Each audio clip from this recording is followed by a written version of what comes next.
Alrighty, I just want to give you my thoughts on WWE Payback. Fuck it. I'm not gonna pay for this shit. I'm gonna stream it. Look, ladies and gentlemen, I'm so sorry. If you are a fan of the WWE and you are on my channel, more power to you.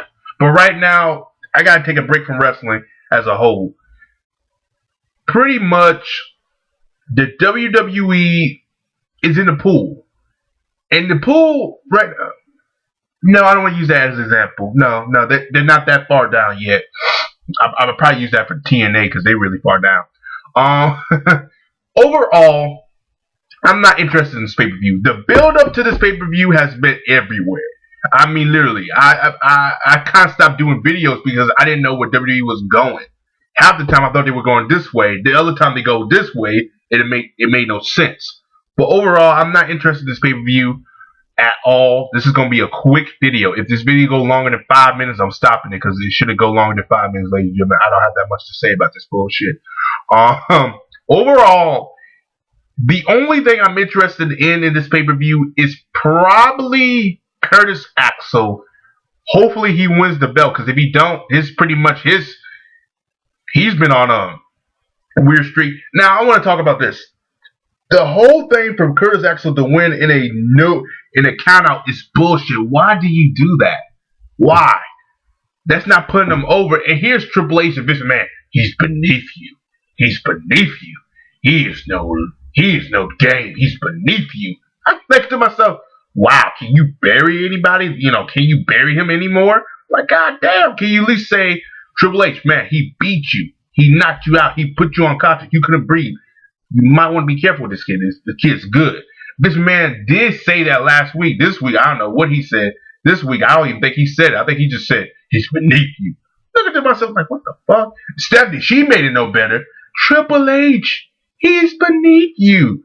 With her ass, I'm like, yeah, he's beneath you and you fucking them. I said, let me stop. Let me stop. Overall, it's been ruining his character. They say, we're helping his character. How are you helping him when he's winning no, count-out matches? What pissed me off last week, I think what really got me last week, when Curtis Axel took on John Cena in a no disqualification count-out match. What in the blue fucking hell is that bullshit? I have never seen that shit in my life. I have been watching wrestling for almost a decade, and I have never seen a count-out, a no disqualification match that is a count-out. That's when I said to myself, fuck this company, fuck everything this company does. Because if you gonna do that shit just to get some guy over, what's the point? Just give him the 1, 2, 3. It's that fucking hard. Ryback can do some damage. Get some heat on this motherfucker. Ryback got no heat, and and Monday when he had that face off, fans didn't believe it because Ryback got no heat. Because John Cena constantly stood on his 2 feet. He was always on his feet. He was never laying in the air looking up at the stars. I'm like, they have to make the babyface look good. Why?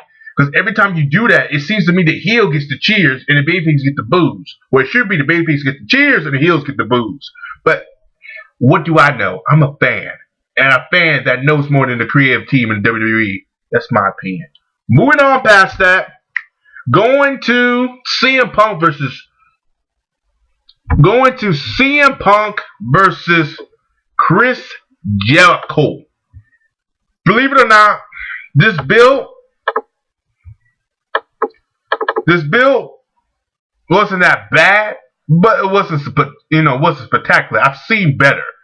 I mean, the build up to WrestleMania was a little better, I say, but it plays a factor on what do they have for Punk and what do they have for Jericho. I mean, this is a regular match. I think fans are going to enjoy it, but we've seen this already. If they would have had an ultimate submission match, I think I would have been excited, because the ultimate submission match would be like an Iron Man match. These guys are good, technical, submissioners. And I look forward to this match, but we didn't get that. So and I'm gonna take this with a grain of salt too. So it is what it is. I'm a little excited for it, but overall, I'm not too impressed. Now, pretty much, I want to talk about the card. You got AJ Lee versus Caitlyn. AJ should win. Moving on. The Shield versus Randy Orton versus Kane versus Daniel Bryan. Orton turns heel. Shield wins. Moving on. You got Dean Ambrose versus Kane. Dean Ambrose should win. Kane should lose. Move the fuck on. Because if Kane wins this match and Dean Ambrose lose, I'm gonna do a rant on WWE and I'm gonna do a rant on Kane eventually. But I think they ain't gonna do that because Kane he's barely on his feet now. They have the Intercontinental Championship match. First off, I want to say Curtis Axel. Like I said, Curtis Axel should win. Fandango got injured. Boo hoo hoo. Freaky hoo. He ain't over. I'm gonna do a video on Fandango too because he lost a lot of heat. The guy was over 3 weeks ago. Now this guy is not. Well, almost 2 months ago.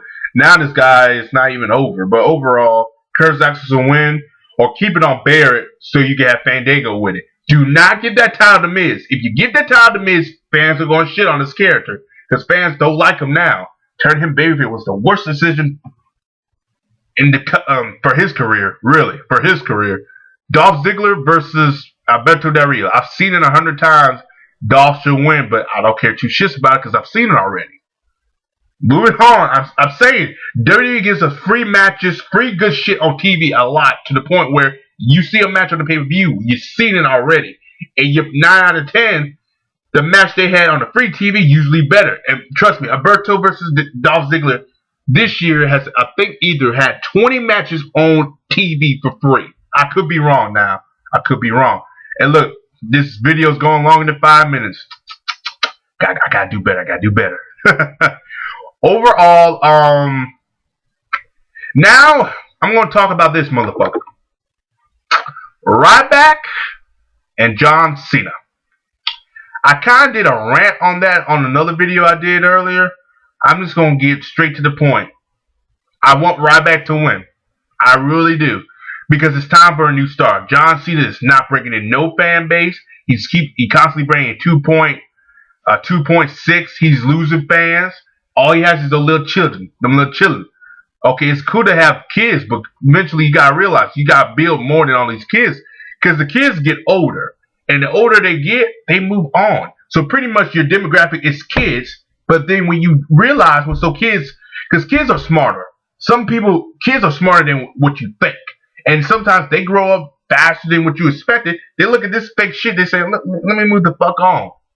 There's nothing there to keep them there. There's no good storyline. There's no chairs to the head. There's no blood. So they're going to somewhere else. They're going to sports. They're going to football. They're going to the NBA. They've seen their favorite team or favorite player play. At least they get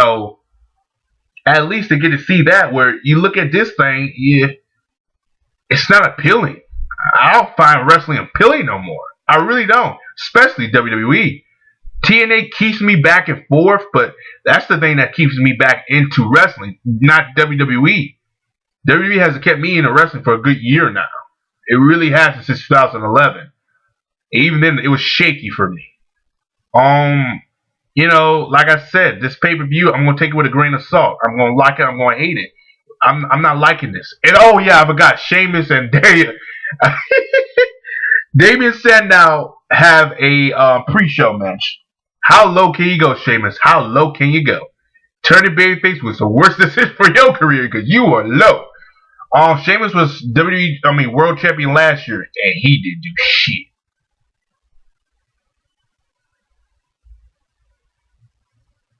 Overall, that's my thoughts. So peace.